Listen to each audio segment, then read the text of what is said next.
Hey, JD, what's up, man?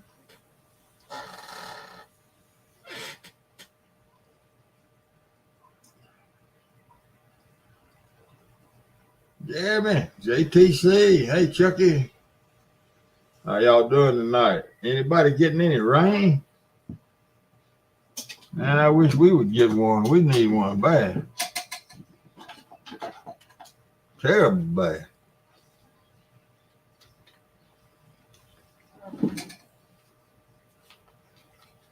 It is dry as a desert here. Y'all see what that hurricane did over there at Acapulco? Any of y'all been keeping up with that?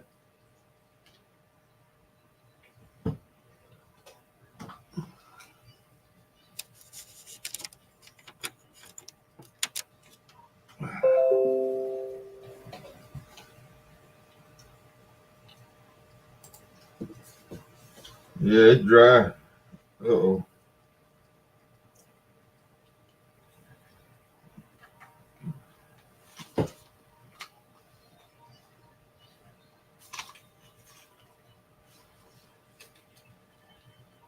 Yeah. Hey, Annette, can y'all hear me now? Somebody let me know. I think it's working. Hey, Danny. Danny, I've been up since 4:30 this morning. I don't know what's wrong with me.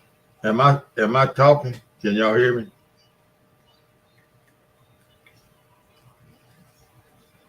Yes, no.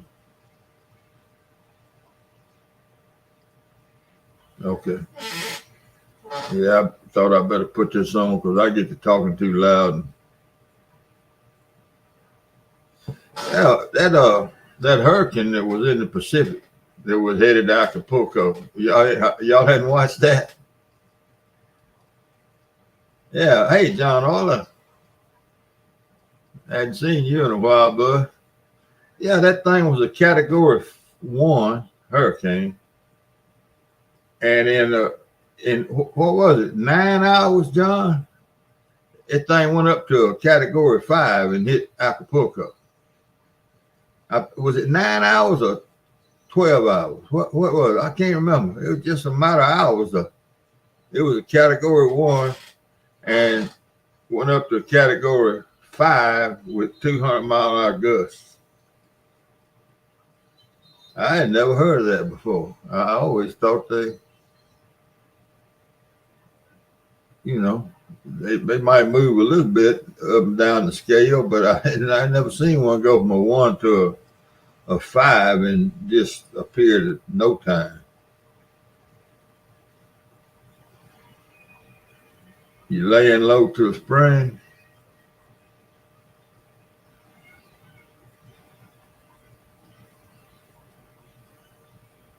But if that thing was to do something like that around in the Gulf, boy, it'd mess up some stuff. Everybody's sitting there thinking it's just a big blow with a Category 1, and they wake up and it's a Category 5, and it's too late then.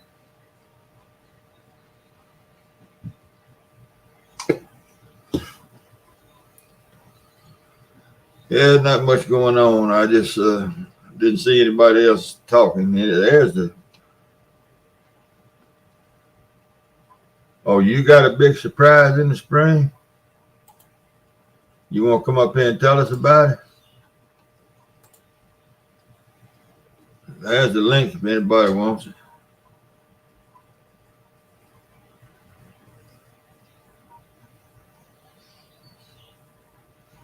I could use some company up here.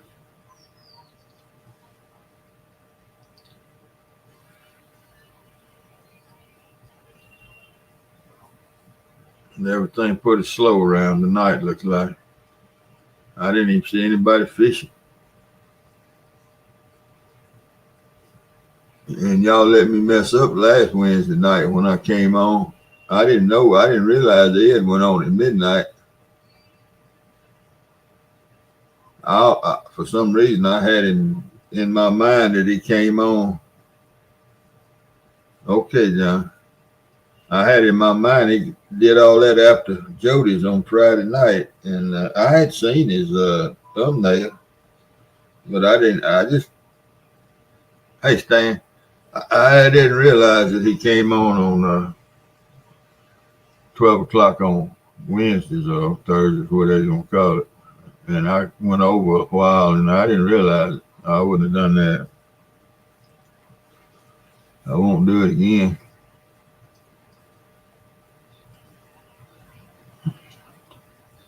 Hey, Yak Shore. Yeah, man. Oh, okay. Well, I've been doing good. Knocking right along. I got a bunch of buddies that over in the campground. They come once a year, and hey, David. Boy, I came through Little Rock last night before last. Well, last night, I guess. I went to Bologna to the cross country meet and came back home, and I was by myself. I thought about you when I came through Little Rock.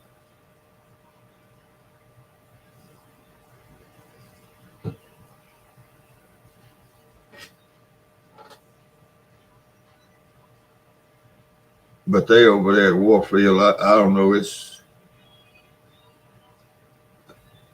usually about 10 to 15 of them. And they meet once a year. They all grew up together in Helena, Arkansas, and they scattered all over the country now. But them and their sons get together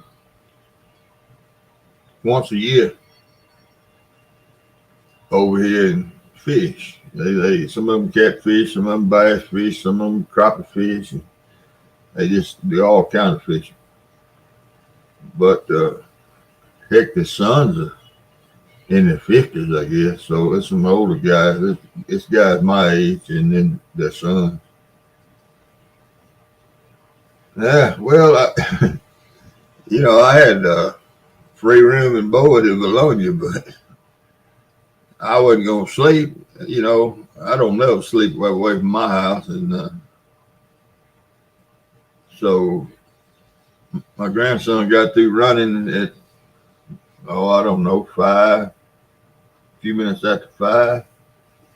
And I left right then. I didn't even see him after the meet. I waved at my son that was working the track meet or the cross country meet. He had one of the stations out there to make sure they went in the right direction. And I took off. I left up there. I think it was when I left him in my truck. It was 10 minutes after 5.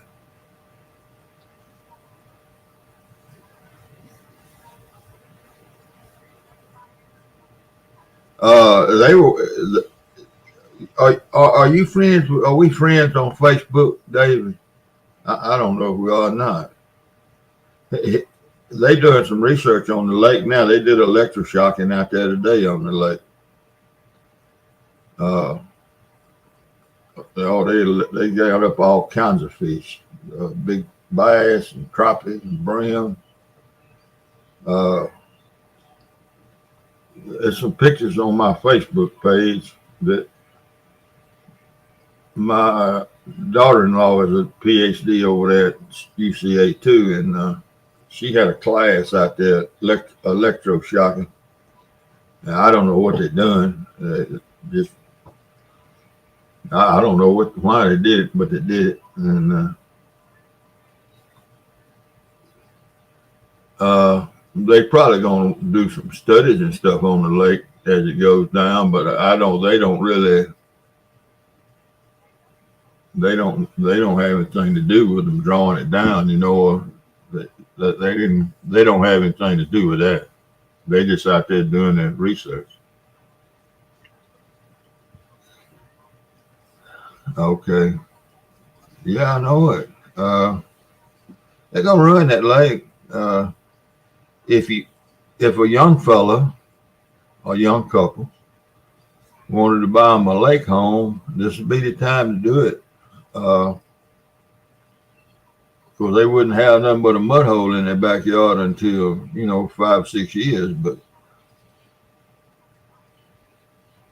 I, they claim it's because of invasive vegetative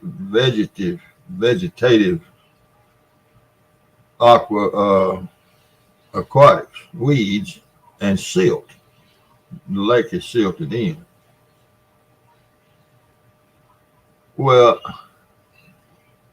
I don't know about the aquatic weeds. I don't know if drying it up is going to do anything to it or not. I don't see. I mean, if the seeds are out there, and weed seeds will last in the ground for centuries, centuries. Oh yeah, they tearing them up. They sure are. Well, they got the fish hemmed up. It's just like right now, a fella wanted to fish the Mississippi River right now and has always been scared to go out there. If you can find a boat ramp to get in the water, to get in the river, right now is the time to go out there because it's safe. It's moving slow. The fish are hemmed up. Now you can catch a humongous one out there right now if you can get out there in a boat. There he is. Hey, they want to see you on here. There he is. But you can catch a humongous one out there now. Catfish.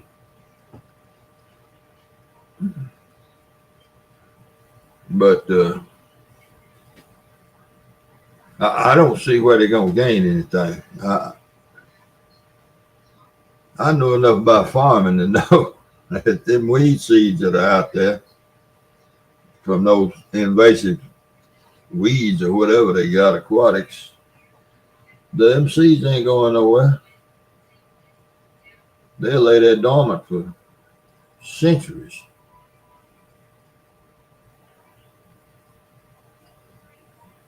Stan needs 2 more people to fish his tournament on Halloween. Y'all message him. He needs 2 more people. And as far as the silt, they could have put a dredge in there and put the discharge on those islands that are scattered around or vacant places, and dredge that lake out in the middle of it, wide as they wanted to dredge a deep channel. Put all that mud up on one of those islands or in those vacant places along the bank. They can put it anywhere they want to. The pump out, the water run back in the lake. And over a period of time, they'll have high lots and things here and there where they dump the dredge material. And they don't want to hurt the fish population. You muddy the lake up probably for a year or so, but what the heck? It'll still be water out there. Thank you, Melissa. I don't know. I don't understand it with many people that it affects that live around that lake. I don't understand it. It don't make sense to me from a practical standpoint. But the government got all these. They know what they're doing, I guess. But it's sure running the value of a bunch of homes.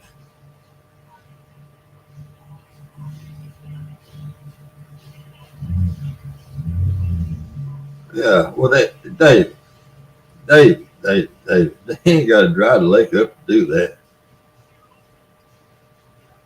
Look, this is 2023. There are boats available to go out there and put in that lake. Hell, you damn near wade around it anyway, even when the water's up. And they can reach down in there and wrap a chain around them stumps and pull them out of that mud and put them on the barge if that's the problem. I mean, that ain't no big. That's crazy. if cutting boat lanes, they're just making up and a boat ramp. Have you ever seen them build a boat ramp, David? I have. They those they pour those forms up on the bank and take a bulldozer and push that ramp out that part of the ramp out in the water. If they want 40 feet out in the water, or 50 feet out in the water.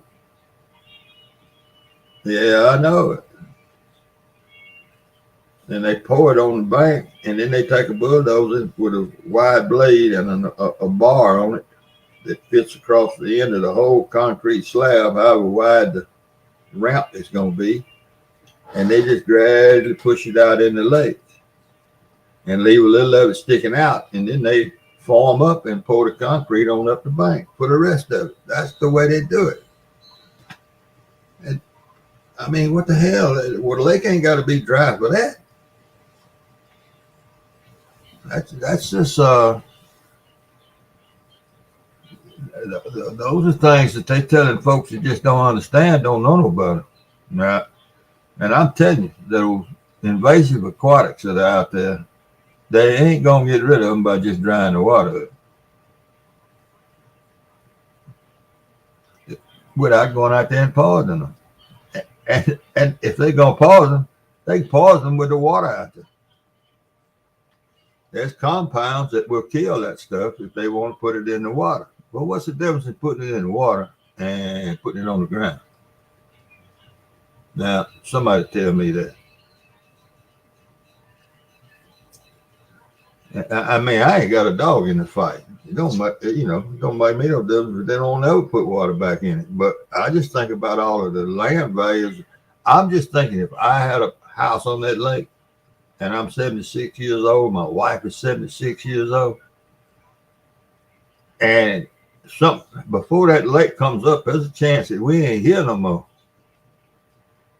And then our property ain't worth nothing that we worked our whole life and paid for. Because all we got is a piece of land on a muddy bank. We ain't got a house on the lake. We got a house on a mud flat worth half what it was the day they started draining the lake. And that's a fact.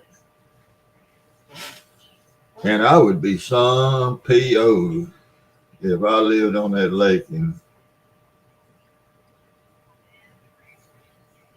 I'd be mad. I'd be mad enough to want to shoot somebody. Really, think about it. You work your whole life to pay off a place and have a nice place on the lake, and they pull the plug on the lake to kill a bunch of weeds and to move silt. What? How are they going to move that silt? They're going to put a drag line out there and dump trucks?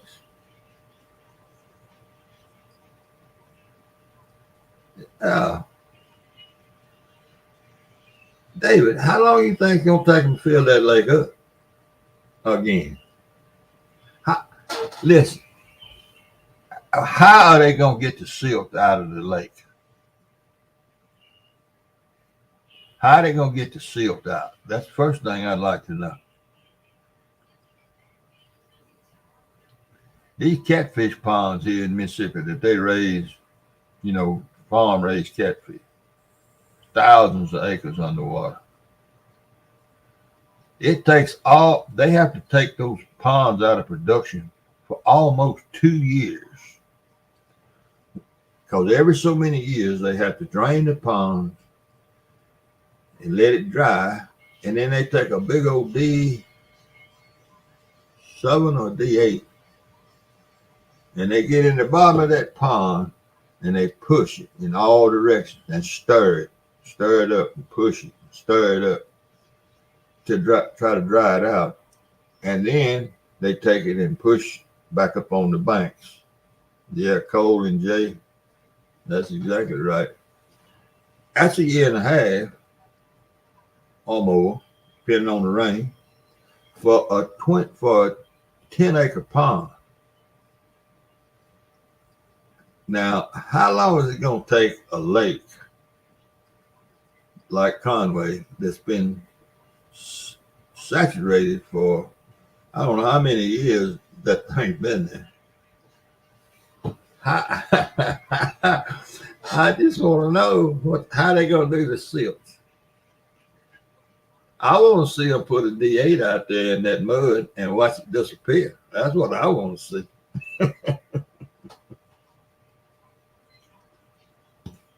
Yeah, Cole and Jay live on the lake.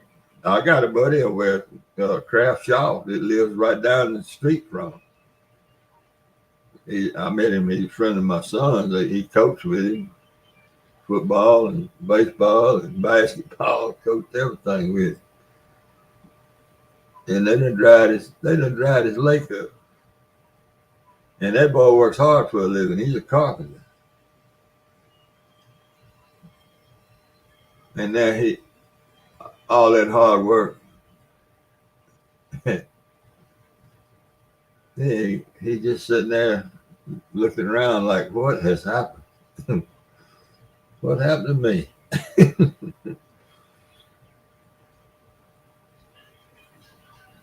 Yeah. Well, how else they gonna get the silt? How else they gonna get the silt out of the lake?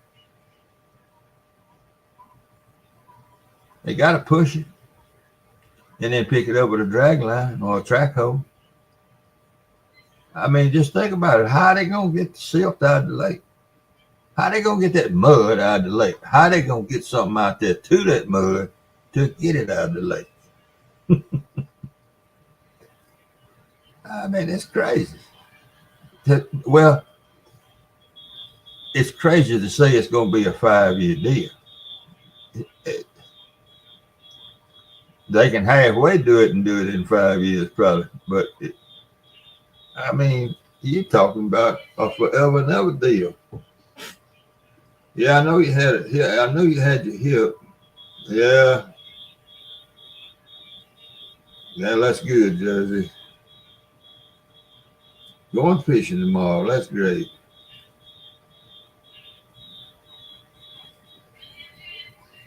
That's right. There's a bunch of that too. It sure was right there on that lake because Mayflower got busted. You're right. I ain't talking about those guys, those people.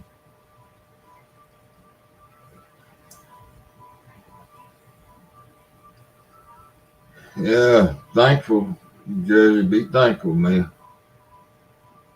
I know you are, though.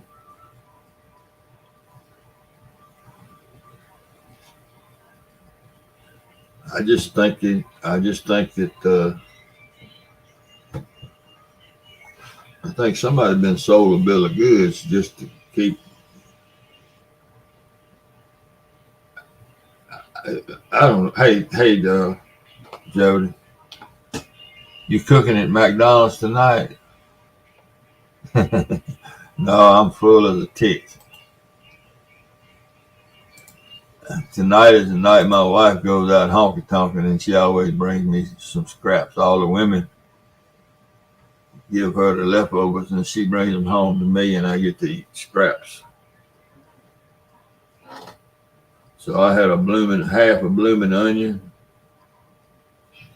and a half green tomato, bacon lettuce tomato sandwich. Half. And hey Brian, yeah. And for dinner tomorrow, lunch tomorrow, I'm gonna have 3 frog legs and some leftover French fries. So she got me something to eat for tonight and tomorrow. Bird legs, man. Not Hillary no more. She got bigger legs than I do now.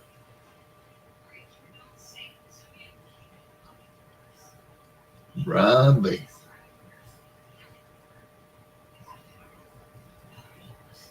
Yeah, they just they barking at a den tree with what they doing on Lake Conway. And it's hollow, ain't nothing there.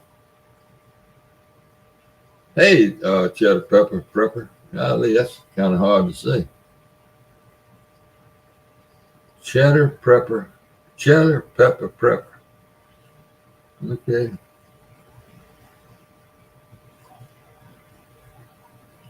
Oh, they out of sauerkraut at McDonald's, Jody. I guarantee you they out of sauerkraut. Hey, Catfish Hunter off the red. DT. Matt. Hey, Matt. I see you got somebody helping you hunt them deer over there at your spot where you put your salt or where the minerals out. Don't they gripe your cahoots? Yeah, Lake Conway prepper. Are you live on Lake Conway or you live around that area?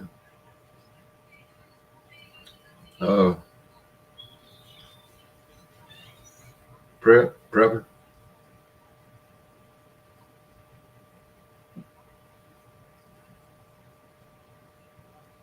I'd like to hear what you think about the drawdown prepper.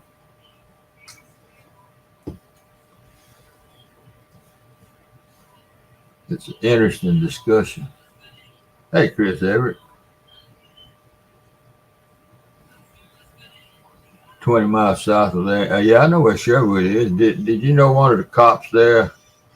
He quit being a cop here a little bit while ago. His name is Jeremy Swilly. He was a policeman there for several years. Jeremy Swilly.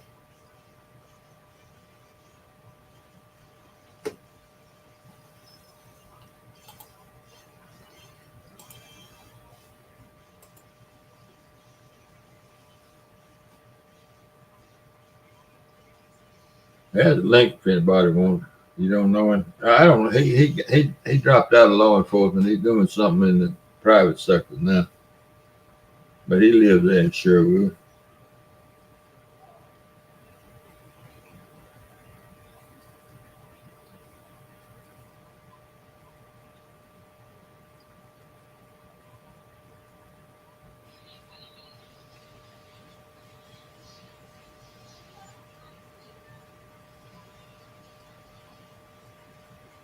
What now? Off the red, passed away. No, he's right there. Jody. Y'all got me confused.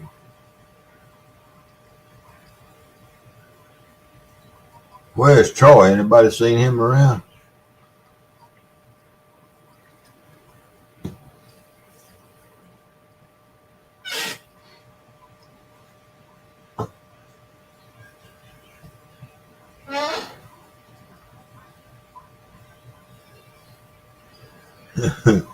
Yeah, it's gonna have a negative effect now. It ain't gonna be no drawdown. Okay. Hey, Mark. Troy's sick. He laid up. All right. It ain't gonna be no drawdown prepper. They draining it. They're gonna dry it up. Now, David Smith said that they're gonna cut some more boat lanes and put in some boat ramps. And that's a poor excuse. My son that's at UCA says that, and the Game and Fish that I heard on 103.7 The Buzz 2 months ago at night, they have a Game and Fish show at 7 o'clock, I think it is, at night on that radio station. And they were talking about it because they wanted to get rid of the invasive aquatic species of weeds or something growing out there, and the silt. And my question is, and I'm just sitting there asking, how they gonna do all that in 5 years?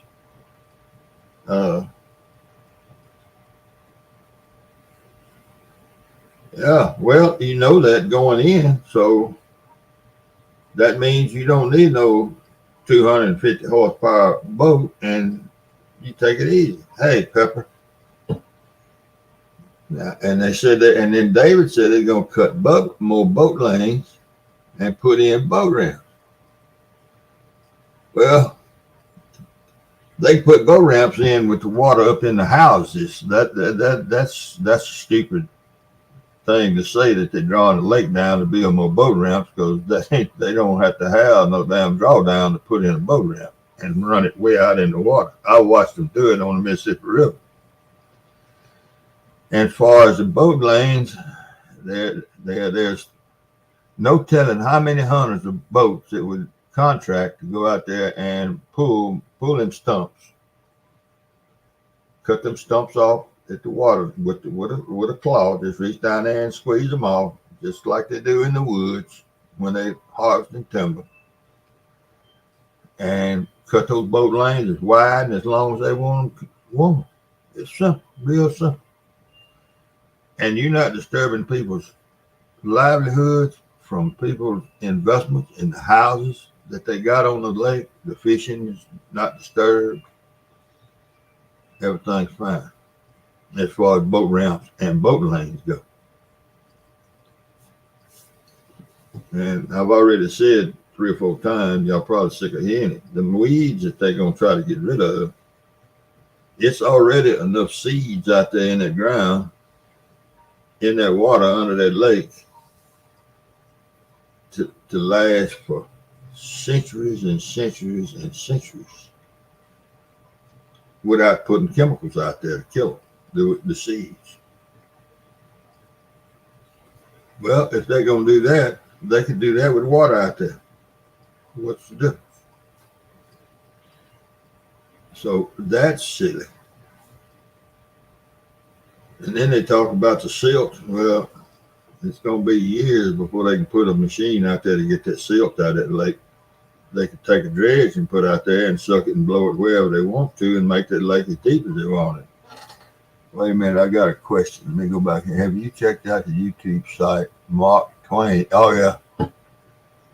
Yeah, but you know, you go back far enough on his videos. And of course, I don't want to start anything in here, but it's just my personal.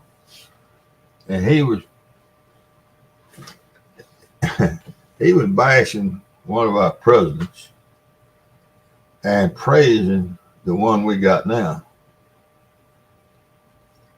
And that was all it took for me. So I unfriended him. I unsubscribed to Mark Twain. Yeah. Hey, bud. Hey, Tim. Man, y'all flying by. I can't keep up. Yeah, well, I can tell you, I used to watch him. He put out lots of videos. And a couple of years ago, he got to talking about the president and how good this one was. He was so glad we finally had a good president. And I said, well, I don't have no more use for him. So I'll leave it at that.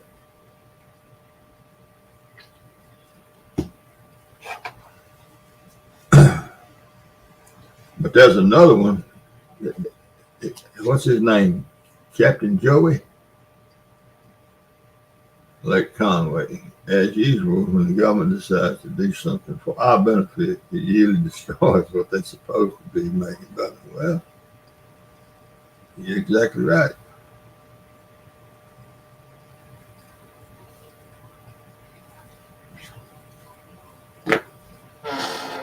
Yeah, Tim.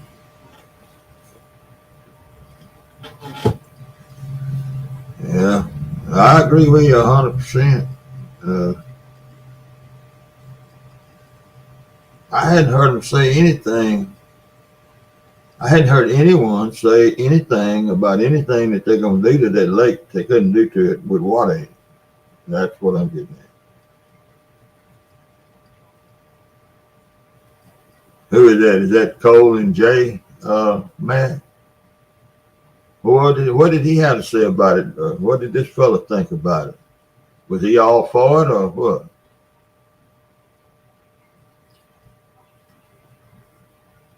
All right, Bud. What was his opinion, Matt?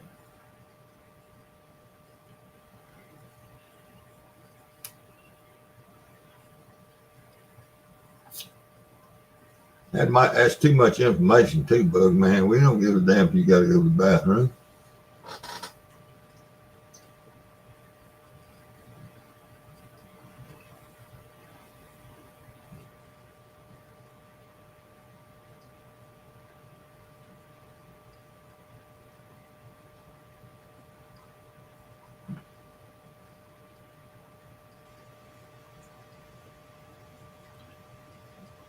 The government. Oh yeah.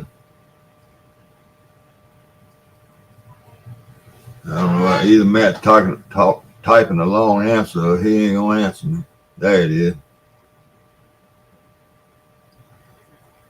Hey, yeah, there ain't nothing you can do about it. That's fact. There ain't nothing you can do about it.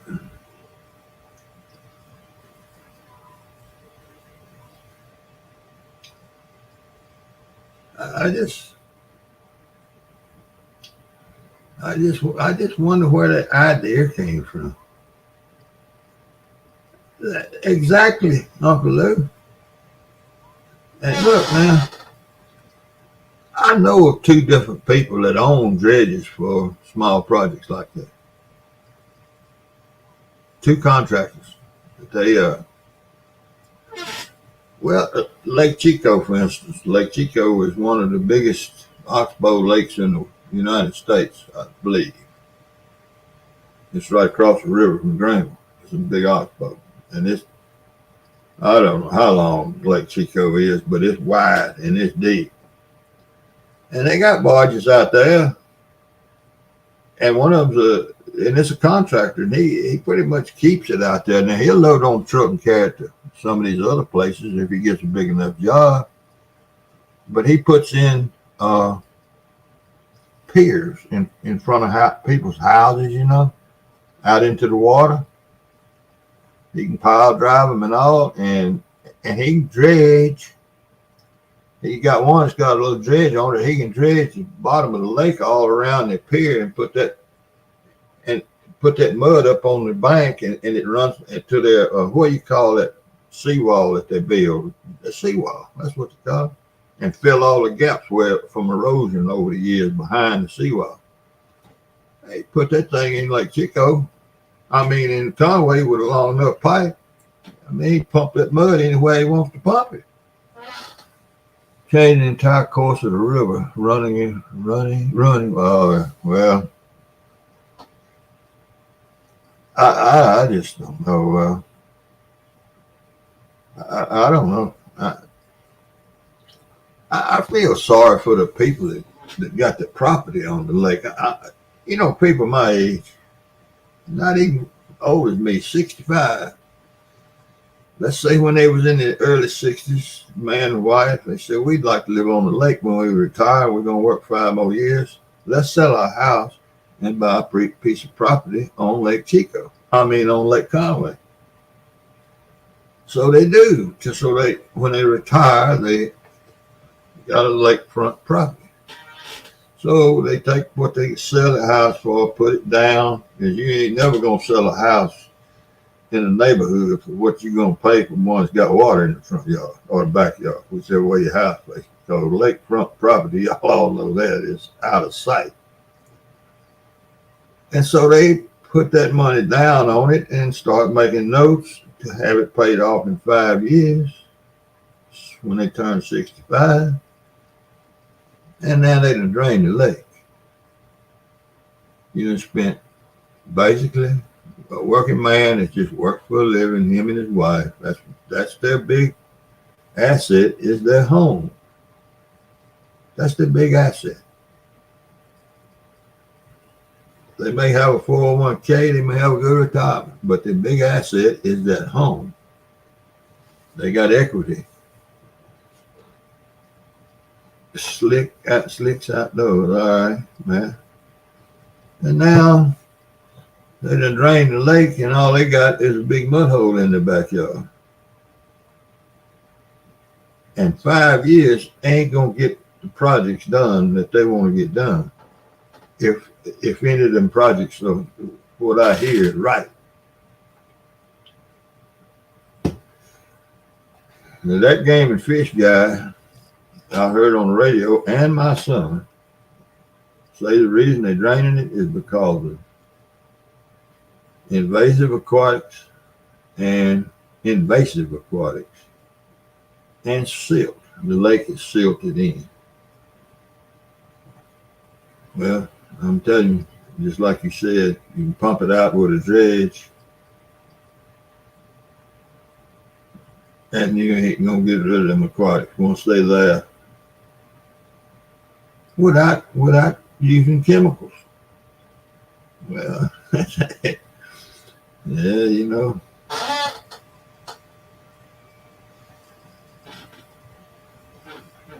Yeah, that's right.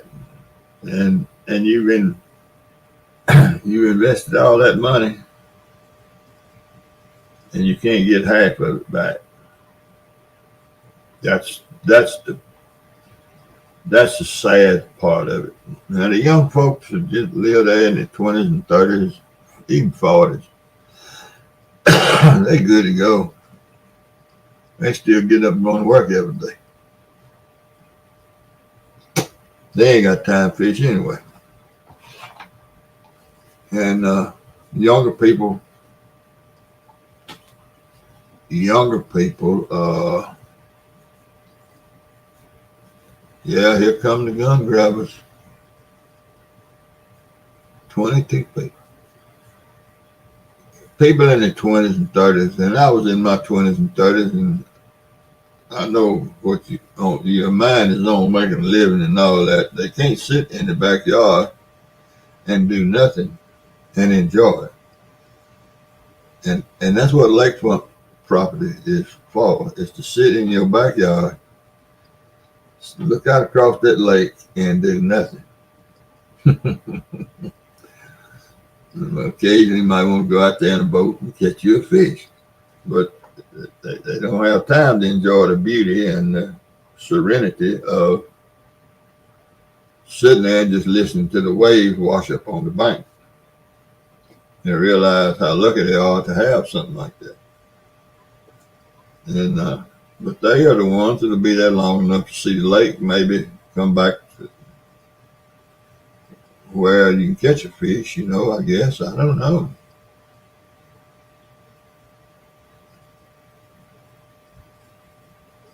No way.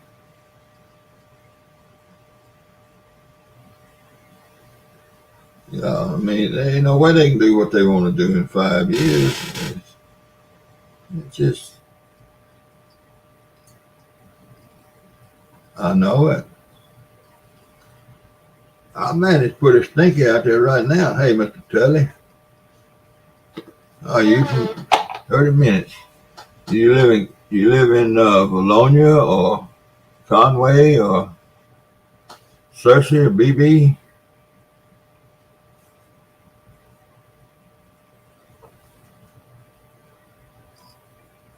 Yeah, 30 minutes from Conway.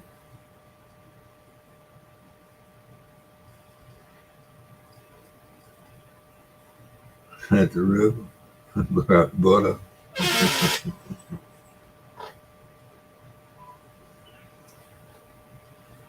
Yeah, Mr. Tully, I was up there in Bologna yesterday.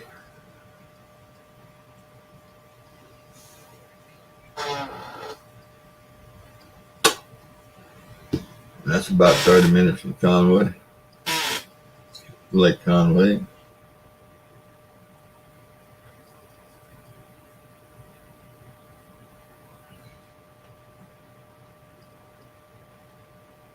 Oh, you're 30 minutes away from Maine. I got you from the shooting. I'm sorry. No, I hadn't heard about that shooting. What? Somebody come up here and tell us about it.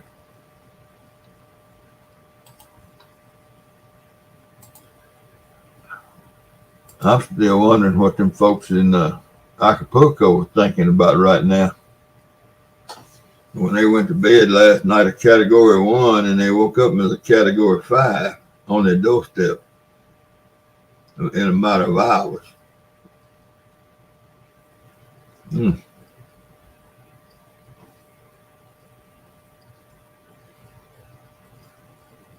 Where did it take place, Tully? And did they have a motive, or was it work related, or post office, or workplace shooting, or what? Damn, 22. Lord have mercy. Lewiston, Maine. I've heard of it. Never been there. I have heard of it.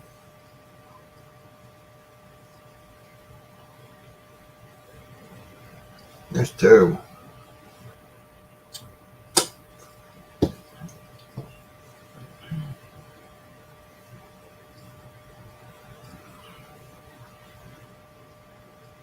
Well, why don't you tell us what they know, where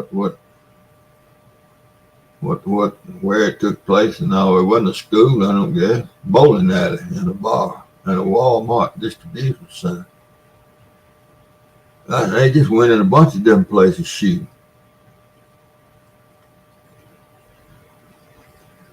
Yeah, I know it, Tim.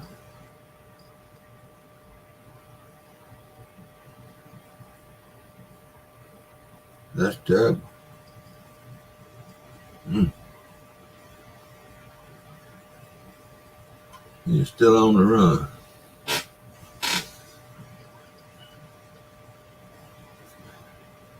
Well, you know, if they do catch him, he'll shoot himself. He won't.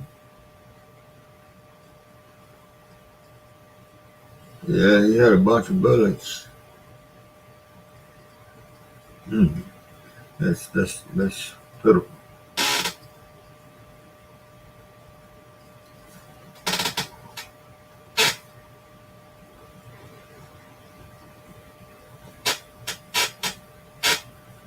Mm-hmm. You think about getting somebody now, messing with you. You pretty cat. Yeah.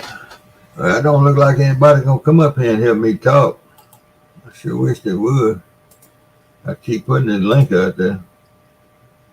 Come on, Brian B.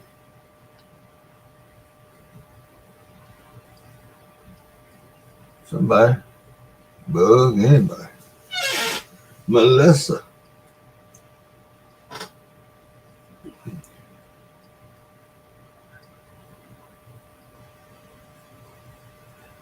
Well, at 4:30, I got up this morning. I've been up all day. I woke up and got up at 4:30, and he'd been messed up all day.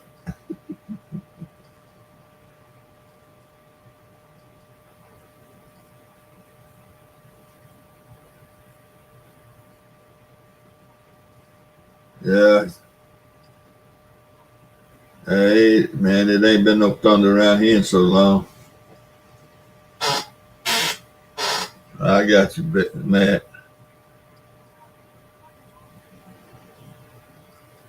Probably did. But Lucky been messed up. When I got up at 4:30, he just wasn't ready for that. He been asleep all day. Well, I left the house about 8 o'clock this morning and went visiting my buddies that are camping over yonder on the riverbank in our park. I didn't come home at 3 o'clock, and so him and the other cat got plenty of sleep. Hey, Dale Hazlett, good to see you, man. So him and the other cat been asleep all day. They got their naps in.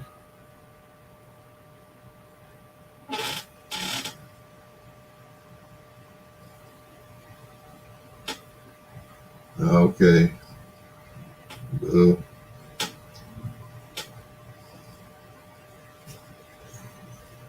No, not much going on with me, other than I've been up a long time.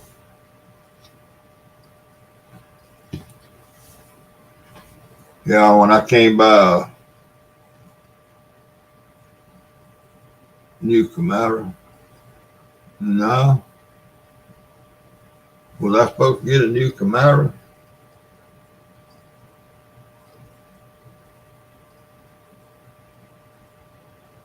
I don't think I was supposed to get one. Was what? I don't know.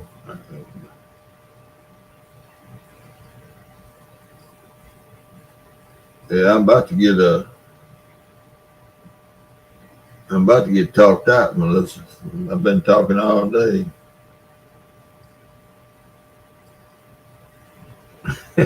Yeah, and not yet, Tim. I keep getting up and saying I'm gonna go, but until we get a rain and settle the ground, the fields down. So I hunt in the field. I don't hunt in the woods. Until we get a good rain and the fields get settled back down, it just it's so dusty and dirty and fluffy. The ground is still fresh. It'd be hard to the machine have trouble separating out between the trash and the treasures until that moisture makes those targets in the ground sound like they're supposed to. It makes iron sound like it's iron, and it makes brass sound like brass, and copper sound like copper, and silver sound like silver. But when it's fluffy like it is out there now, no moisture around it, everything, you can't separate it out and just dig the kind of targets you want to dig. And if you're in the woods or in a yard, somebody's yard, it's all right. The machines work, but in these fluffy fields, it's no. They don't. You make you want to throw the machine away. And I've been doing it long enough. I know that, so I just have been. We dry, golly, burn bands everywhere here, and have been for a month, I guess.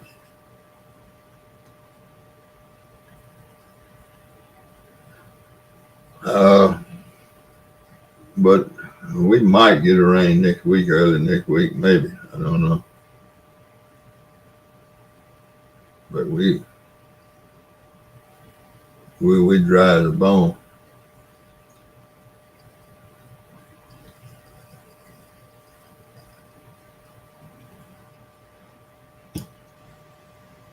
I guess most of the farmers, you don't see many tractors running. I saw a few cotton pickers yesterday up where was it, Dumas, Arkansas. I saw a few cotton pickers. The hell, they was on the road. They wasn't in the field. It was like they might have been done. I don't know. They were either moving to a different spot, but everywhere you look, there's the bales sitting out there in the field waiting for the gin to come get them, and all the soybeans are cut, corn.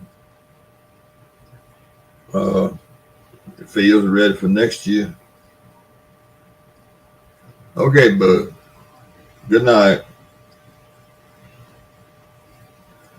So, the farmers made actually when they get a fall like this, they're really making two crops in one, because this almost guarantees them a good start next year. It don't guarantee them a good crop next year, but it guarantees them a good start, because they got the old seed beds there, and so yeah, it's dry Stuttgart. Yeah. Yeah, they're gonna burn them rice fields off. They don't care what kind of band it is. If somebody threw a cigarette out. Yeah, all that's been done here, bud. We threw a little bit of cotton left to pick. The biggest complaint you hear around here now is they can't get the food plots for the deer hunt. They can't get them to come up.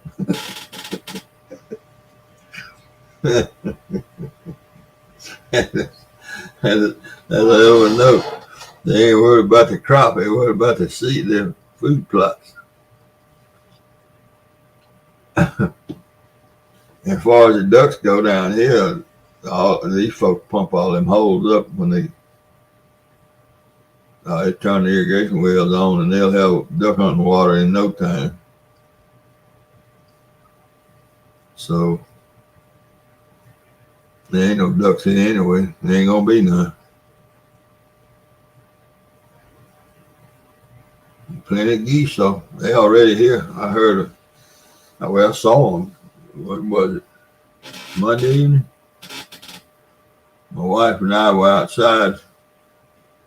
She was showing me something that she wanted me to do up in the front yard. I don't remember what it was. Oh, maybe water a plant. But anyway, I heard the geese and looked up. There's a big old wide, long V of them went over the house. A couple of hundred, I guess.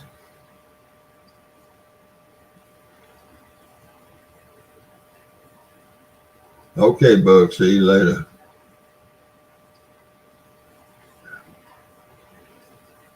Okay, Mark. See you later. Mine and my dad food packing good fresh year clean land and planting. All right. Well, there you might be got a little rain here and there.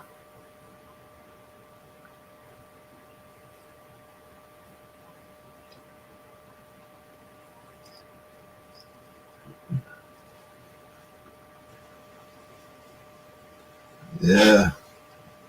Pumpkin pickers. David, you never seen the White River so low. I ain't never seen the Mississippi River so low.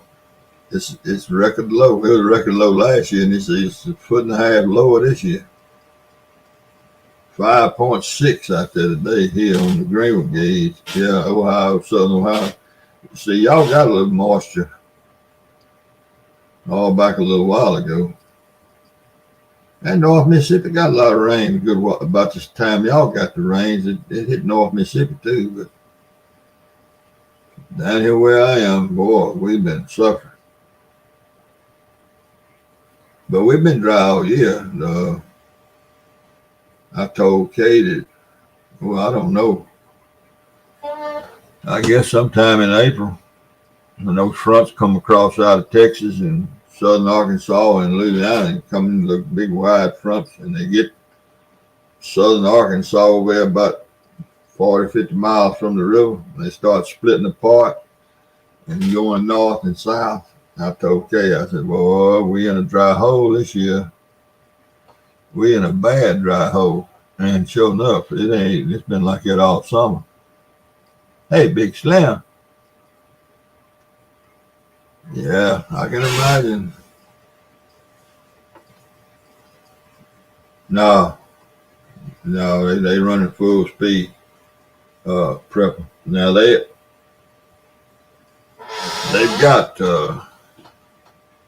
I don't know how many dredges on the Mississippi River running. I know the big one, the Jadwin, that's a co-engineer's dredge. And it's the biggest one. I think it's the biggest one. And they at Vicksburg right now, but they've been in Greenville this year already. And they were at the mouth of the Arkansas River, well, the mouth of the White River, where it enters in. But in fact, they had two dredges up there working, but they took. Who's from Gainesboro, Tennessee? Is that anybody I know? Gainesboro, Tennessee? I ain't answering it. Gainesboro, Tennessee. It may be that shooter calling me. I don't know who that would be. Marking the call, but no, they having those dredges, when they're running those dredges, depending on where they are, a lot of times they have to stop the traffic from 6 o'clock in the morning until 6 o'clock in the evening, and they just basically run at night. That's the only time if they're dredging in a spot where they're in the way and the boats can't get by, the tows can't get by.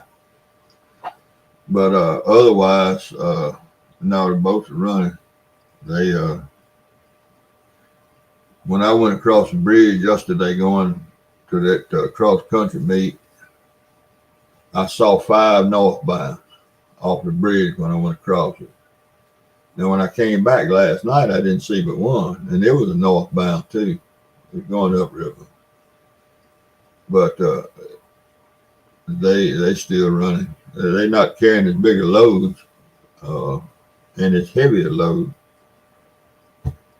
Now, most of the northbound boats will have a bunch of empty barges because they carry their load to New Orleans and put it, send it wherever it's going. And then they carry empties. A lot of times they don't have very many loads on the boat coming back upriver. But the coal, the rocks, the grain, fuel. Now, fuel will be coming back up the river, but those are small barges. They don't push but maybe 2. And it don't matter how much water's out there, they still don't push but 2, maybe 4. But I don't think I've ever seen one pushing over 4. And so they're still moving. But you don't see many southbound because they have taken them so long to get a load because they can't push, but they're not loading the barges real deep.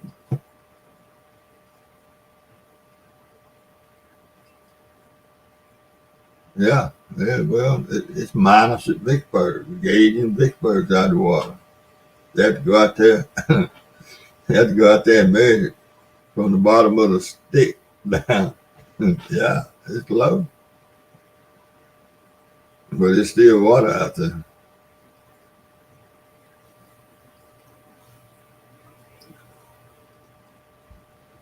But it's interesting. Y'all might find this interesting. I did. They got the GPS guidance on those boats now. GPS, same way you got on your bass boat with your tracking where you can go back. Well, I was talking to the guy at Bungie Corporation. They haul the world of grain. They got elevators all along the river.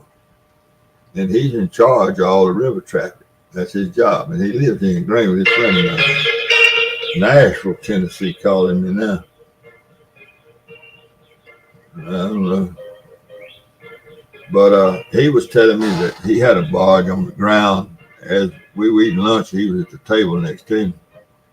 And he said he had a barge northbound that was on the bottom down out there now that they was trying to get off somewhere down around Natchez or somewhere down south.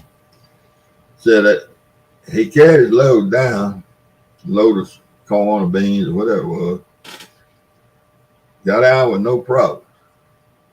Unloaded, they made up a tow of empties, and he followed his exact track because that's what they do when that water's down so low like it is. They follow their exact track. I guess that GPS stuff is pretty reliable. And they followed the exact track, and they were sitting on the ground down there somewhere. And they'd been about, 2 days.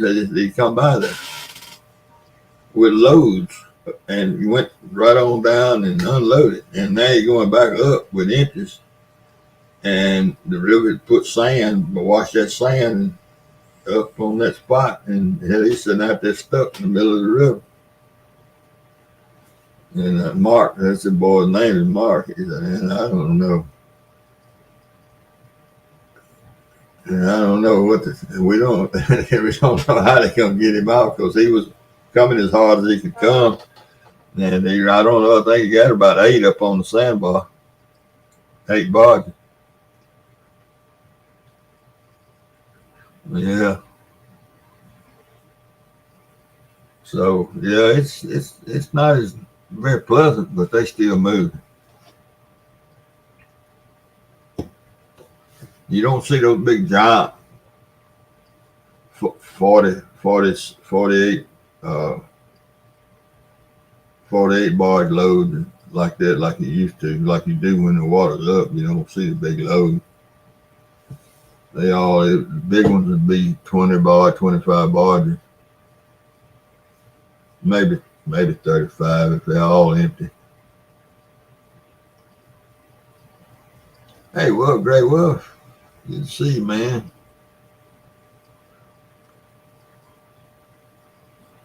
But yeah, it's low.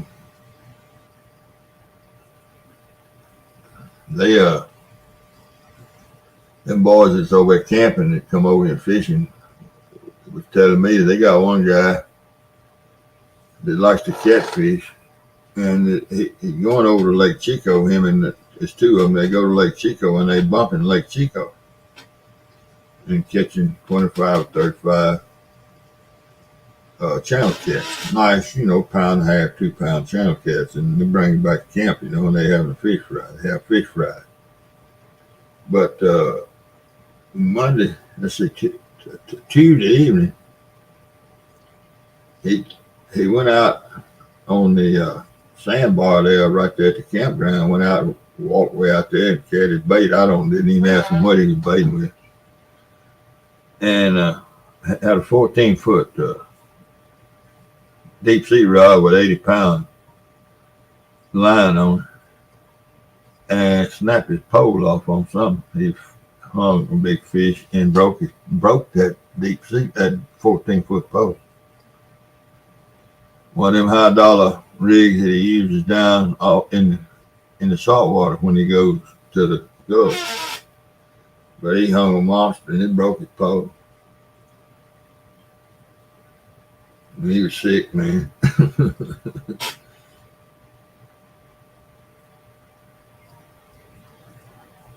So yeah, the big ones, they looking too. They out there feeding. Fellow wanted to go to the river and catch a big catfish. It's the time to do it. Aren't they having that big tournament in Memphis this weekend? They had one in Helena. Last weekend? I hadn't heard what the total was, but I think that big tournament in Memphis coming up pretty quick. Y'all know about it? Anybody know? I forget the name of it. King Cat or something. I don't remember the name of it.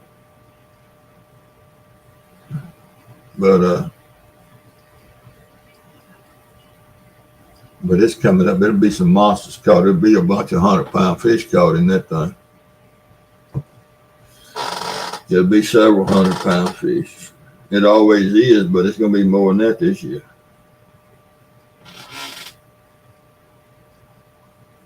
There'll be some. They may set some kind of record.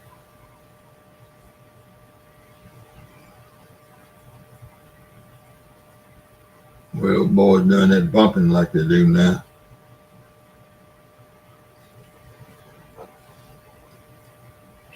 And all that, those graphs that they got, and spot lock and all that, man. There'll be some giants come out of there.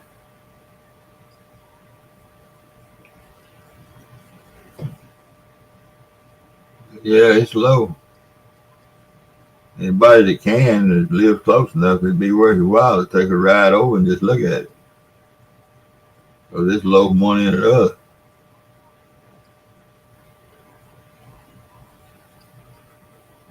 Now, I don't know.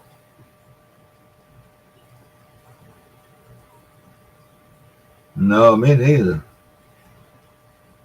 Never done it. I watched my 2 boys do it in a lake one time. But I was the one in the boat drinking beer. I just carried them out there. They wanted to try it. And I said, well, I'll carry you. And some of their friends had put some jugs and bathtubs and all that stuff out there in the lake. And told them, they just fish. All of them, those people, those guys that do that, they fish everybody's stuff. Well, we wasn't keeping the fish, but yeah, they caught several good fish. maybe one 30 pounder, but most of them are in the 10 pound range. But they're in the lake down there that don't have no great big fish in. Mostly channel cat. But no, I'm with you, prepper. I ain't putting my hand up in nothing like that. I'd have to be really hungry. Mm.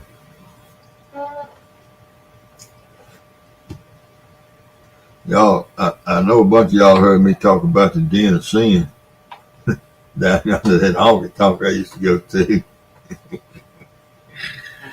I was in there one night, and these two guys and this girl came in, and they looked rough. All three of them looked bad. they look rough. And some of the guys sitting there knew them. You know, hey, Jim and Bill and Cindy or whatever her name was. I said, what in the hell y'all been doing? And they said, we've been hand grabbing. And they had been in a creek that runs into it's a river here called the Big Black River. It dumps into the Mississippi River just south of Vicksburg. You can look it on the map and see it. Big Black. It runs way on up into Mississippi. But it's got some drainages into it, and they had been in one of those drainages. And they weren't using barrels, and they was actually holes in the bank and that stuff, waiting, you know, how they crawl around it. And that girl pulled she had on a shirt over her black tank top, whatever she had on, but she had a big shirt on. It's long sleeve shirt, and she pulled her sleeve up. Hey, Fever. She pulled her sleeve up, and man, that arm looked rough. They said that one was 51 pounds, I think, that she had done grabbed a few hours before that. They had them out there in a cooler. They threw the big fish back. They were just keeping some to eat, you know, some 10 pounders, 15 pounders. They threw all the bigger fish back. But that 50 something, 51, 52, whatever it was, flathead, that thing that had eaten her up. Lord, that gal got to be tough. Headed home and snowing ice. Lord have mercy, Lynn. An hour? You an hour? Isn't that right? Doesn't Lynn live an hour?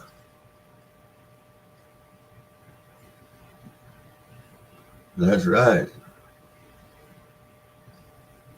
That's right. They got it all. What about South Louisiana, Prepper?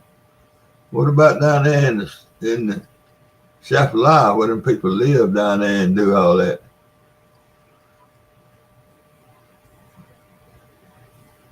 Snow and ice.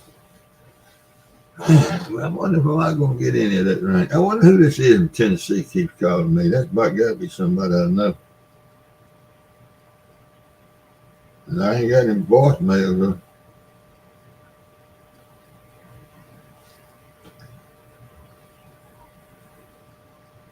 I'm just going to look at this radar right quick.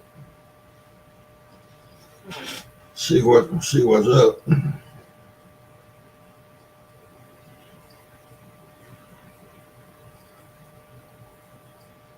Well, that is out there north of, what is that, Dallas?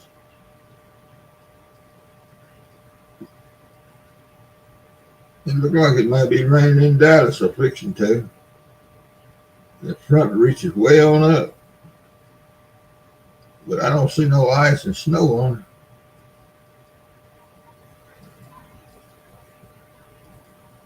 it. He must be in the mountains somewhere. Yeah, North Dakota. Yeah, okay.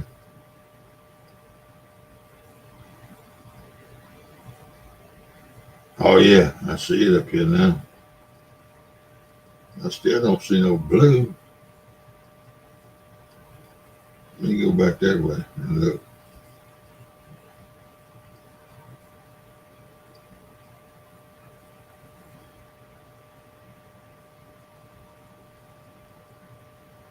I don't know. Oh, well, no. Oh, there it is. Ooh, golly.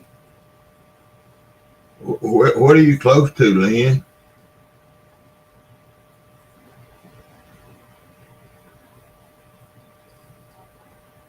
Wow. Well, I know you want it, Matt. What town are you close to, Lynn? Boy, the whole state's covered up. Don't matter what town you're in, Hardy. Yeah, that's what it is here, Melissa.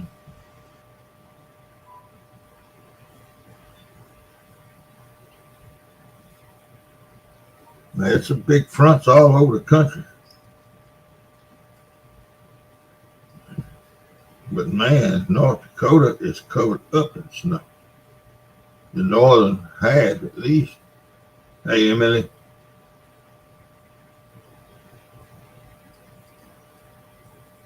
And yeah, I see some ice. Yeah, buddy. It's just west of Fargo.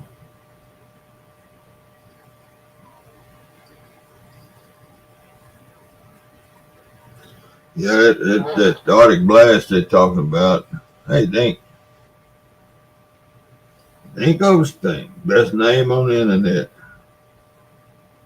Fargo, but went to Minot. Oh, I got a good friend who lives in Minot.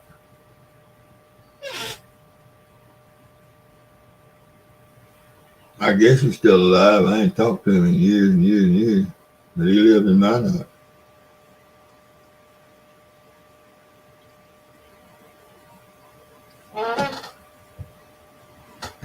Paul Malin. I used to work with him when I worked for the Germans. Yeah, that Arctic blast they're talking about ain't coming to Mississippi. But it's gonna hit Arkansas, northern Arkansas.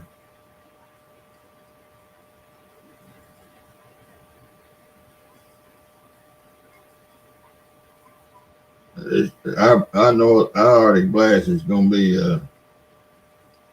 52 degrees. It's gonna be 87 one day and the next day 52. Arctic blast.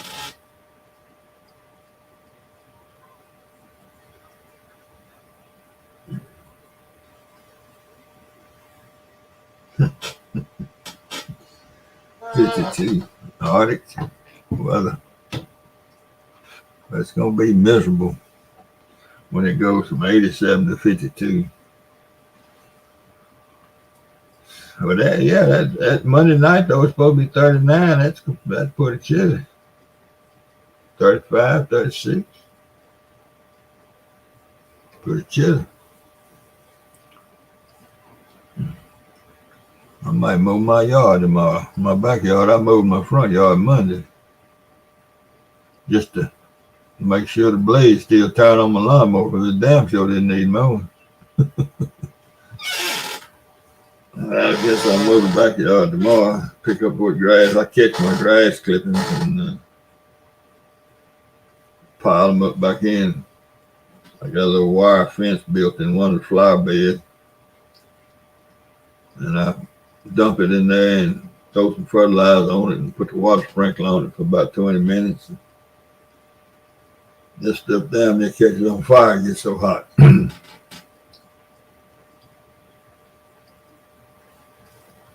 But it makes good mulch after a year or so. You dig out the bottom of it. And surprisingly, when you do it like that, it kills a bunch of seeds. Because I put it in my garden, my little garden. And I don't have a weed problem. No, I don't have Bermuda grass. That's where my yard is. I got some of that old spurge. I don't know if y'all know what spurge is, but yeah, this is just gonna be here. It's hard to deal with. It's always here, but it's not even bad in the garden. So I guess that heat and all that seed that stuff goes to must destroy them seeds somewhat. So it's been, oh golly, the last time I mowed was it went 3 weeks without mowing. I tell you how dry it's been. I was mowing my grass every 4 days. I put the nitrogen to it. I fired up. I put a double rate of nitrogen out there. I got pretty yard, but I had to mow it twice a week. I went from mowing it twice a week to once every 2 weeks, just all at once. When it got so dry, and it still stayed nice and green, pretty green, but it ain't growing. It's just kind of sitting there and going to seed.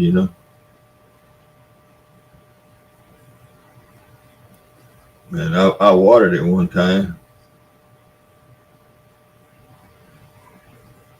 but if it does sit in the rain and we don't get a frost, I'll be back mowing every 4 days, every 3 days. That fertilizer kicks back in. But it's dry. It's 1980 was dry, bad dry, and it was worse than this year, really.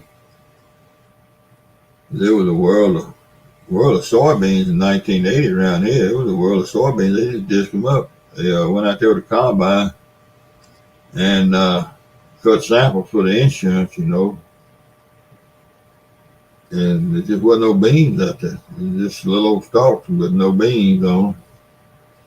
And they had to attempt to cut them to get for the insurance if there was anything out there. And it was thousands of acres of soybeans. They just had to disc up here. They didn't even put a combine in them.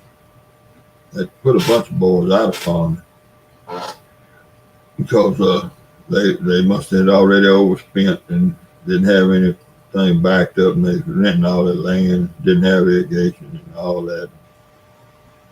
Oh, it was awful in 1980, but this year right there pretty close, except we had rain up until 6 weeks ago, I guess. 7 weeks ago, maybe. August. We had rain the 1st of August, I think it was. A decent rain.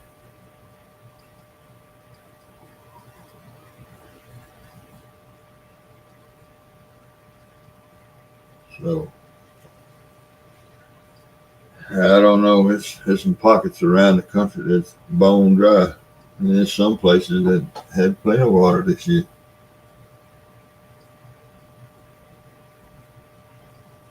Well, I don't guess anybody gonna come up here. Y'all about to talk me out now.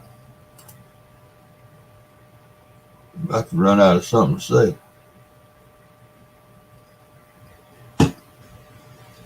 We still got 15 folks in here. Look like somebody come up here and shoot the bull.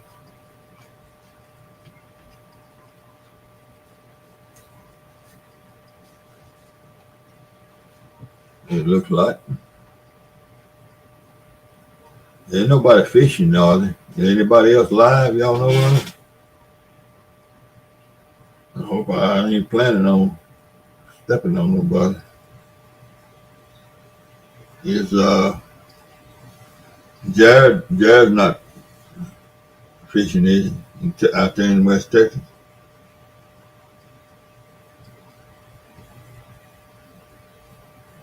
He was doing a lot of. I used to see him pretty regular. Hey Lisa. Hey girl, how you doing?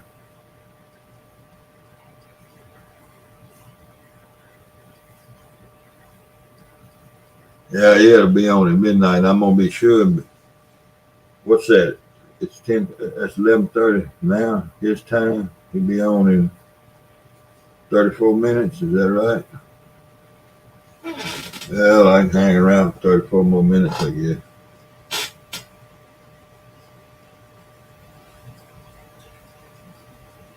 Yeah, yeah. We're gonna be 90 degrees tomorrow.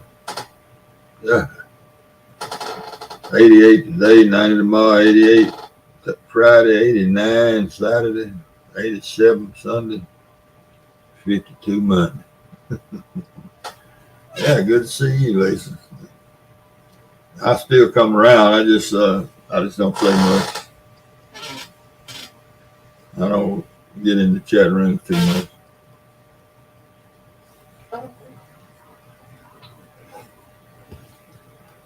Jody's on.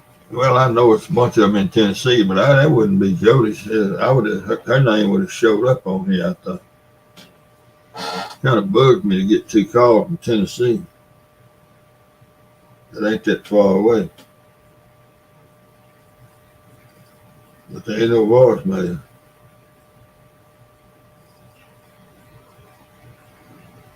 No voicemail. I don't know. Don't worry about it. Can't worry about it. Can't sweat the small stuff.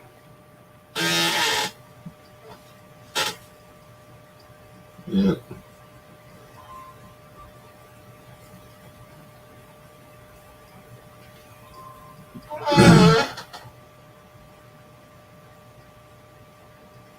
Yeah, give them gummy bears. Gummy wine. Oh, Lucky, where you going? Oh, you gonna turn around?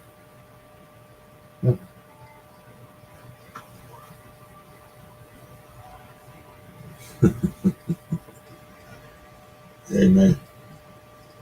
Okay.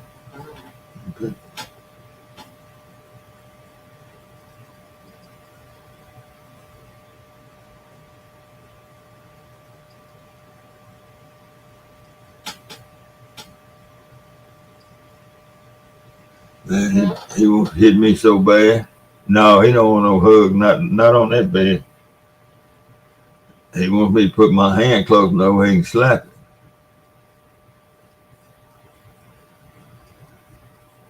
I don't know why, but when he's on that bed right there, he's mean as hell.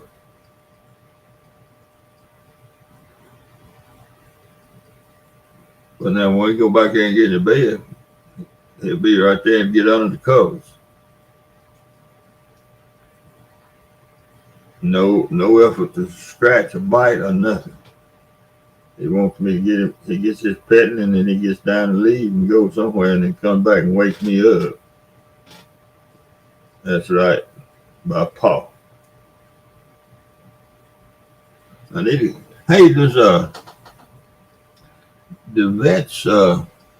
I know they clip the toenail. I've had his done before. Do they give him a bath? Will they give a cat a bath at the vet? Anybody know?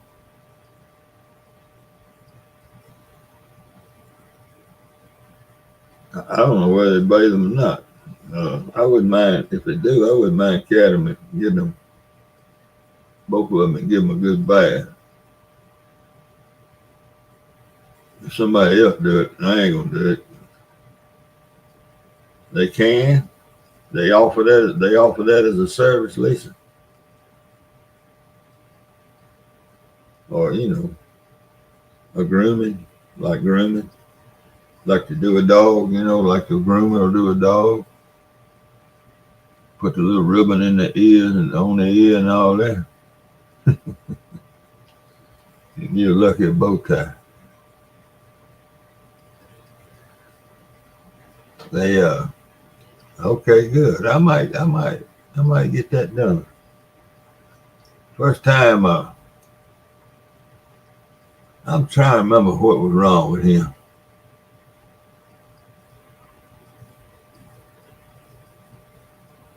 I don't remember why. Maybe it was just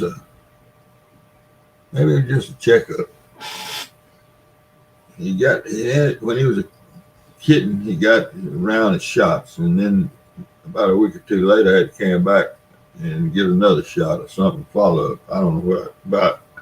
But then I carried him after he was grown. I carried him up. Maybe I carried him up there to get some more shots. But he was aggressive. Golly, man, he was bad. And his wife was cats. He was cleaning them.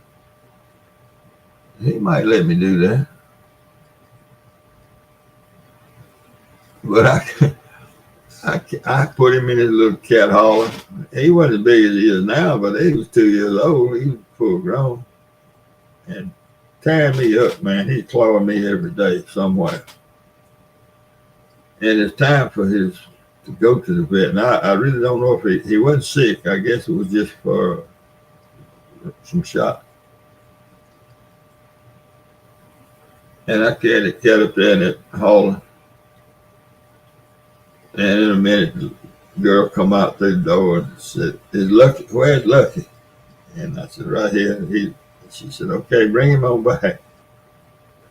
But I put him in a room there, and I said, and the room had two doors to it. One to go in and another that went somewhere else. I said, y'all better close these doors. I said, because this is a crazy damn cat right here. When he comes out of the cage, I said, I just want to be here to watch y'all handle him. I want to see it. Because them girls, there's two women. I said, to myself, I'm saying, they're going to earn their money. They opened that, they unzipped that pet carrier, reached in there and got that cat. And he was limp as a dish rag.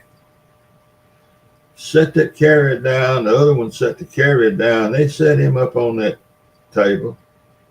And she petted his back and had her hand up on his chest, and they ran that thermometer up his butt.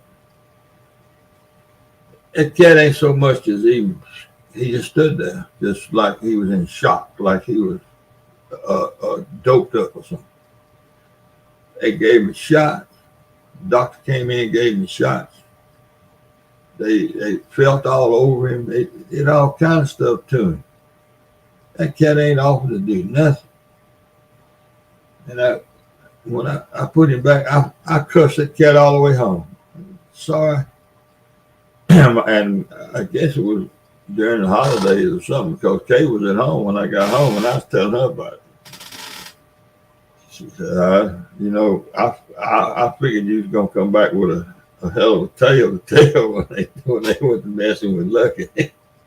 Because he's wild, man. He's calmed down a lot. He's 5 years old now. But, y'all seen how he does before last year and all. Y'all seen how he tear me up, man. And that was all day long, every day. And I just knew he was going to let them girls earn their money. But you'd have thought he was the best cat that ever stood on four legs. He made me so mad.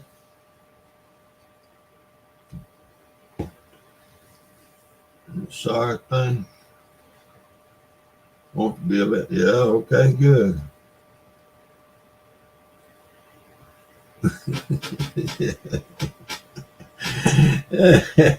Crazy cat, man. I can't imagine what he do in the water. Oh man, I wouldn't do it to him. I wouldn't want him to know I had anything to do with it, because he might not ever. He might turn on the human race. Because oh golly, I can't imagine what he'd do. We got showers, got them sliding doors on. And he loves to jump over in the bathtub. Well, y'all seen him, I think, cleaning the corners, how he stands up and rubs his paws on the corners of the rooms and that. He'd get in the bathtub and do all that. You hear him in there just cutting up rug, the back of that bathtub. And it's more than once I threatened to close that door and cut the shower on. Man, dog, I can't do that to him. He tear it down bathtub up. My wife, my wife takes a bath. She don't. I take a shower. And sometimes I'll lay in the hot tub, but anyway, and soak, But I take a shower. She's always taking a bath. We had one child, I think, and we had a cat. We've always had a cat. It seems like. Yeah, I don't know. It'd be cruel, David. And when Kay get in the bathtub, every single night, and that cat's name was Prissy. She lived to be 19 years old. She moved to one, two, three, four. She moved to 4 houses with us. She lived to be 19. I finally put her down. I shot her myself. She got bad kidneys like they do when they get real old. And it was at night, late at night. And I took her out of the backyard and wrapped up in a towel and shot her. But anyway, I hated that boy. It broke my heart. But anyway, Chrissy get up on that bathtub when Kay was in it. And she walked all the way around that bathtub the whole time Kay was taking a bath. And over against the wall, there wasn't no much ledge there. I would have had my butt kicked, but Kay always turns the hot water on. She takes a damn bath. You scald hogs in it. It's so hot. She turns the bath water on, and then she goes back in the bedroom every night. Still does the same exact thing. 50 years later, she goes in the bath, goes back in the bedroom, and goes in her chest of drawers, I guess you call it, and gets the pajamas and this and that and the other, goes in the closet and gets the pajamas or whatever, and then hangs them near the bathtub, bathroom, and then she gets in the tub. So when I heard that she turned that hot water on, I jumped up. When she went in the bedroom, I ran in the bathroom, and I took the soap and dipped it and rubbed it down that wall real quick and put it back in the tray and went on back, sat down back watching TV. I knew what was going to happen. Man, she went in there, got in the bathtub. I saw Prissy walk down and go in the bathroom, and it was about 30 seconds. Kay went squalling in there. And when Prissy got around on that wall, she stepped in that soap, slipped in that bathtub with Kay. Oh man. It was a long time before I told her what I had done, because Prissy clawed her leg, both legs up, trying to swim, trying to run, trying to get out of that water. Right above her knees on her thigh, she cut her pretty good. Hey, Rick. Hey, Aaron. Good to see you, man. Yeah, well, Kate, I wouldn't tell her. I didn't tell her for years that what I had done. And we sitting around somewhere and doing something with some folks. Maybe my kids and their families, I don't know. And they were talking about cats. Somehow the conversation got around, and Kate said something about Prissy falling in the bathtub. I had to, and I told her what I had done. Man. But Prissy tore her up, boy. Yeah, she had to let that water out of that tub. It had so much blood in it. And try to stop the bleeding. And back in them days, do y'all know what's that? Steptic, STEPTIC, steptic pencils. Do y'all know what is that the right how you say it? Steptic pencil. Aaron, you probably know what I'm talking about. When you're shaving and you cut yourself and had a little, like a pencil, and you just touch it, and it had some kind of alum or sodium, some chloride, calcium chloride, had something on it to stop the bleeding. You know what I'm talking about? Y'all know what? I hadn't seen one in years. But anyway, we put that, and it burned. Sometimes it burned pretty good. She had to wipe that blood and put that pencil and all that. And she used to hollering and fussing, mad at the cat and everything. I wasn't about to tell her what I had done. Oh, but it was funny because I knew, I knew it could be bad.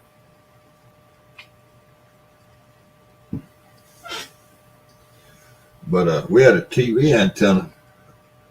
It was a 2-story house. We had a TV antenna, and it had a balcony. When we remodeled the house, I got them to put me a little balcony that's big enough for 2 chairs to sit on, and it faces south.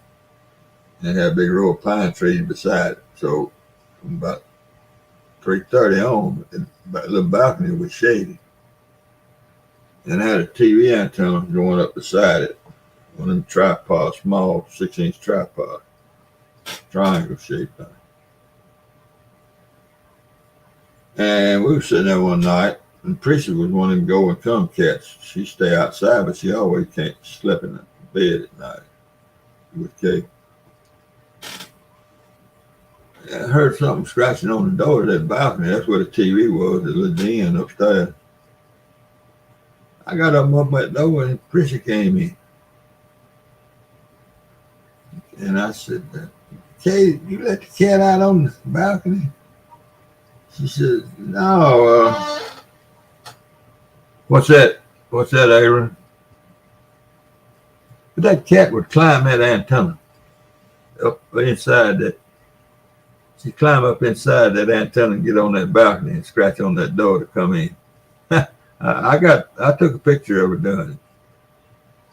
I was outside and saw her go in and do it. I didn't see her do it but once, but she came in that balcony door a bunch. So she's pretty smart. And she brought Kay was 8.5 months pregnant with our second child, and I had a recliner. And that's the only thing she sat in. She would get kind of fish between 2 paws. Okay. Oh, yeah, really. Men or women?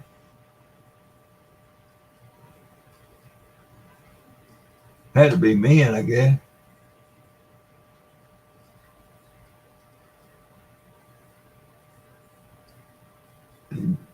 Really? That's strange. Porn stars. How about that? Yeah. Yeah, you catch it. That's pretty good. But Kay was in that recliner, stretched all back with that big old belly stuck up in there. And the priest scratched on that door, and I went over to that door. She had a garter snake about that long. and the snake wasn't dead yet. She was bringing that snake to Kay, and she run across that den and made one leap and landed on the Kay with that snake. And I'll tell you, I thought we was going to have a baby right there in that chair. Kay must have moved every bone in her body 150 times and didn't move an inch. Needless to say, I didn't shake no hand. Okay, so it was 2 men. But yeah, Princeton brought her that snake. That's wild though. I ain't never heard of such catfish regulator. Oh man.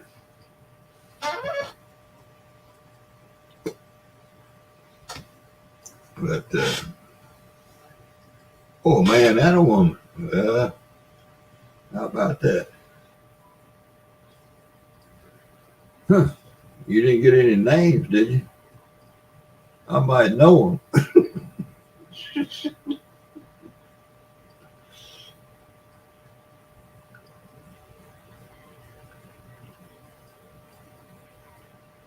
How did you come to find out what they were? Did they offer that information? Did they say they were porn stars, or what did they use? Clay and Gabby.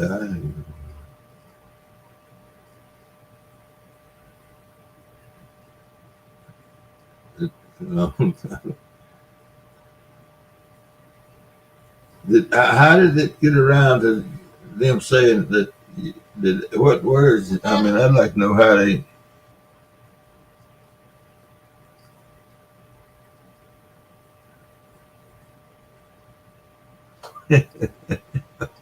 Asking what they did, and they told you. Okay.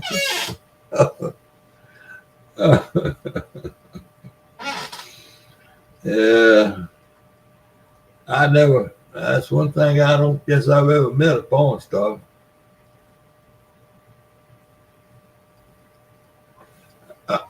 Well, look now, I tell y'all this though. I never did meet him. I looked at him real close, real close. There's a there's a club in Memphis. Been there forever. I guess it's still there. It was there at this point in time, called Hernando's Hideaway. A strip club. They do pole dancing and all that stuff. And being that I grew up in Shelby and about an hour and 5 minutes to the front door of the Hideaway, that's what we call it, the Hideaway. I have frequented that place quite often back in the day. And so I got two stories about that, but I won't tell one of them. So that bunch I was catfishing with, yeah, like you needed to know it. Yeah. Fish when it's that, I made that gum. How about that? No, I don't think you have. But we went to, I don't know, y'all probably never heard of it, Shelby Forest. It's north of Memphis. And it's some family, big rich family, donated all that land and woods, this beautiful place, to I guess it's to the county, to Shelby County, Tennessee. I don't know who owns it, but anyway, it's a big campground there. In fact, there's several campgrounds. This is a big place, thousands of acres, old timber, all kinds of special plants growing in it and all that. They even got a welcome center and all. This is a nice place. Anyway, we reserved a bunch of campsites up there. And they got a boat ramp on the river. You have to go several miles to get to it. But right beside that boat ramp is a big sandbar. It's north of Memphis, around about 2 bends from the river bridges. There's a big sandbar out there. So we got there, and the first morning that we went out, and when we came in that evening, there must have been 30 women out there sunbathing topless on that sandbar, just right there. I mean, right over there. It wasn't way over yonder. It was right there. And hell, half of them was topless, and half of them laying on their back. And the boy with me was named, I can't remember who was with me in my book. I said, man, would you look at that? I ain't never seen nothing like that. Not that many at one time. And they all, we couldn't see them close enough. Didn't want to stare. Hell, we was. So we got back to the campground. Several other guys saw it. Then we had several guys from Memphis in the group that were camping there.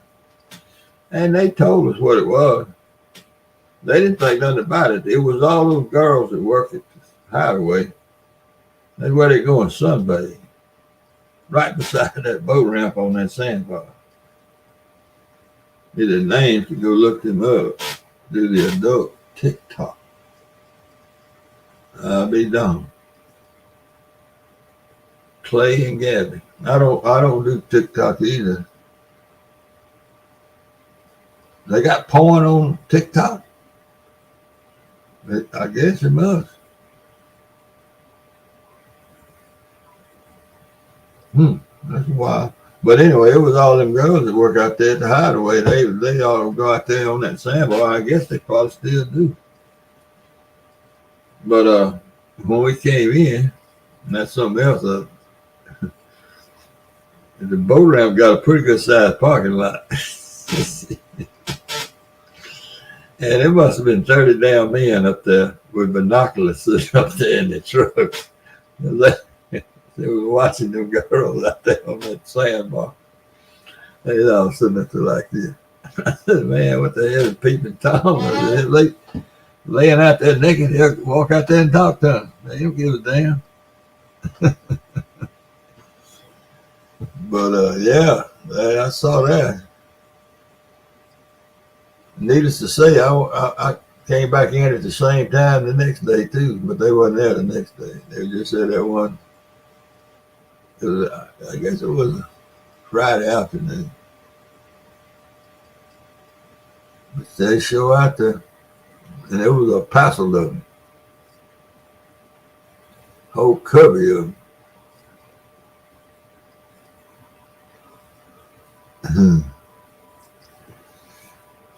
I bet it took me 6 trips to get that boat up on that trailer. I steady having to bag out there a little bit. I mean, they was just right beside the boat. He said I could have spit on their feet, and some of them were so close. But I guess if you shaking them in front of a bunch of folks at night, in the daytime, it don't make no difference. But they're sure getting a good suntan.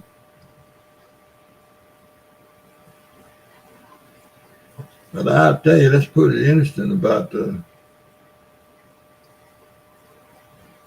Randy Love. Yeah, catfish. Aaron, you got it going on, man.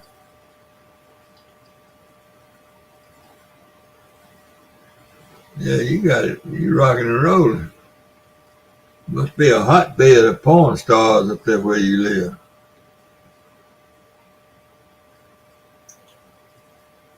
Lisa, you listening to all this, I reckon.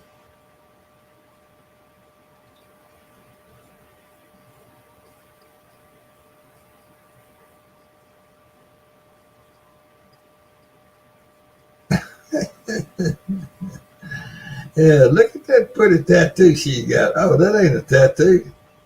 That's Catfish Regulator's bumper sticker.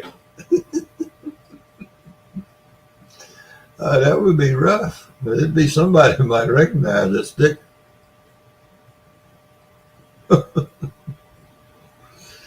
Lord have mercy. You don't ever know if yeah, I should have. I was too busy looking, David. I'll be perfectly honest with you. I've probably seen most of them at night, but that's the first time I saw them in the daytime.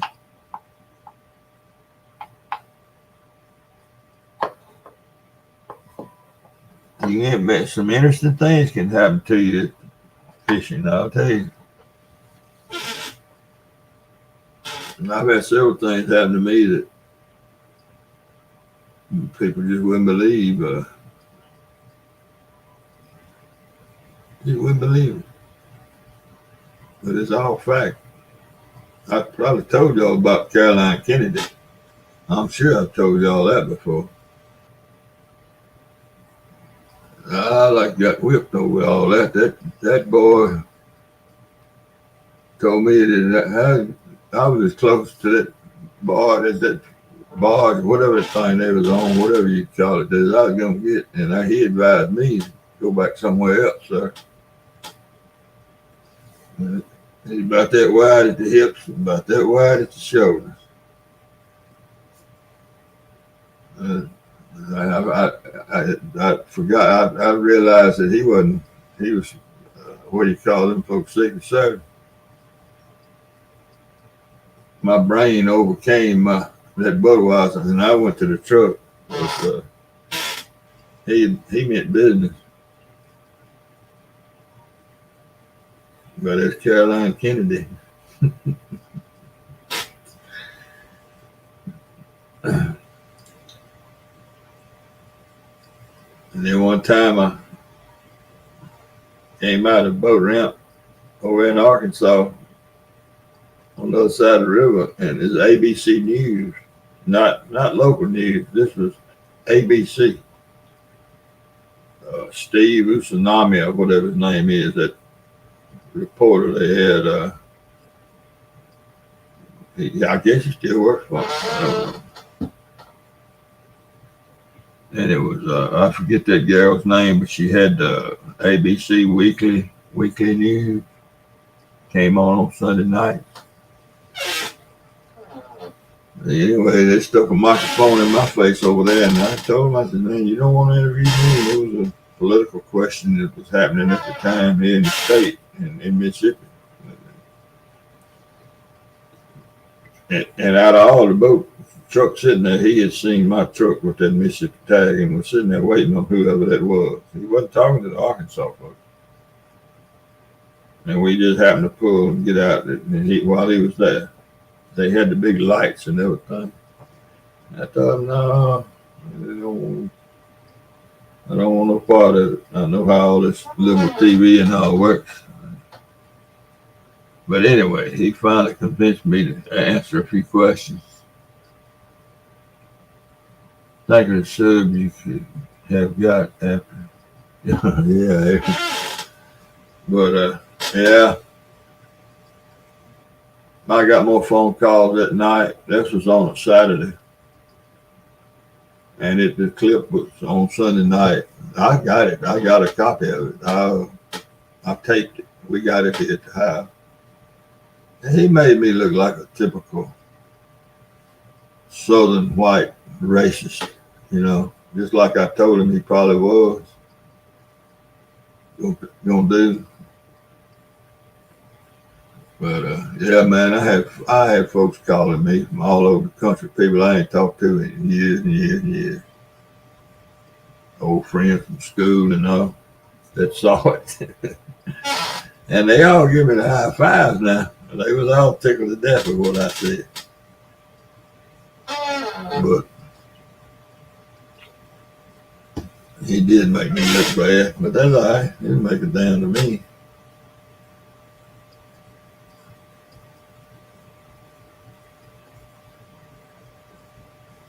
Yeah, nipple tassels.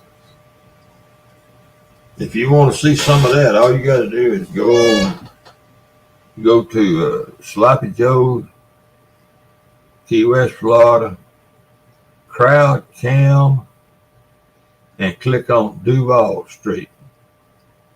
You go do that right now. You see all of the tassels, the pasties you want to see right now.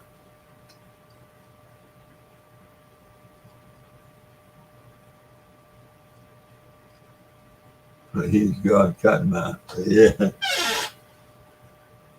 Yeah.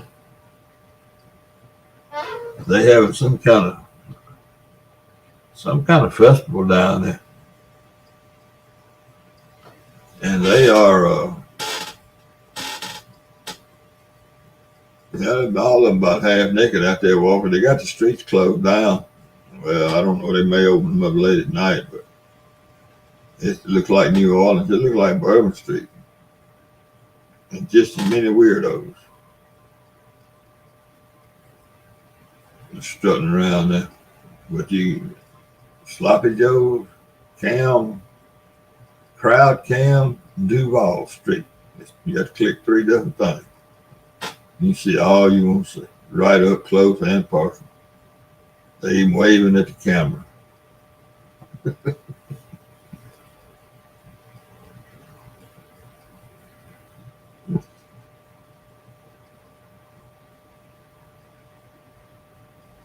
I thought I had seen you before. What's who you talking to, Ray?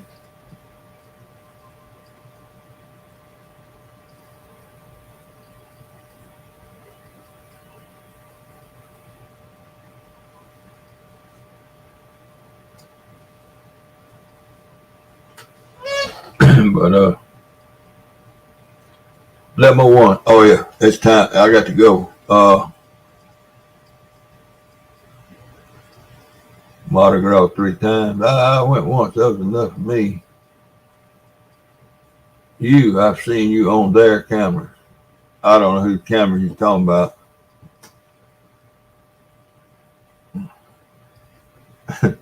Whose cameras you talking about now? I'm about half asleep. I've already had my pills, so we figured not to go because Ed fishing. I don't know whose cameras I've been on. Okay, Prepper. Good to meet you too. That's the first time I've talked with you. Good Arkansas citizen. Yeah, look, it got up and he had to get over and clean it. Sharp his club. All right, y'all. Yeah, y'all go watch Ed. I'm finna shut it down. Thank everybody for coming to see. Yep, good to see you, Aaron. Yeah. Okay, Lisa. Yes, indeed. You too. Good to see you, everybody. Chrissy. Y'all all go over to Ed and good night. Yeah, Melissa, I won't be there in the morning. I know when I go to bed tonight, I'm going to sleep. I'll see y'all later. Good night.